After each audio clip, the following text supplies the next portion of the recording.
अम्मा पढ्ने मान्छे यसरी पढ्ने मान्छे पनि देखियो बस्दै के साह्रो पढेको हौ ओइ के साह्रो पढेको पढ्छु पो भन्थ्यो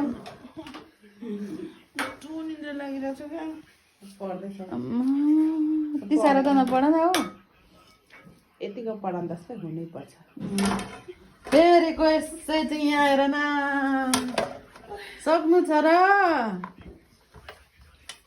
दिदीभाइलाई के दिएन सुत्नु पनि दिँदैन पढ्छु भनेको थियो कि थियौ न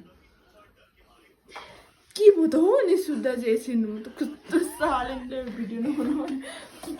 मामा दिदीभाइको त चिप्लामा पढेँ त मैले त सबै पढेर अम्मा म पढ्छु भनेर त सम्झनाले त ऐ तिम्रो साथी मजाले पढेछ हेर्न उता भनेर आएको त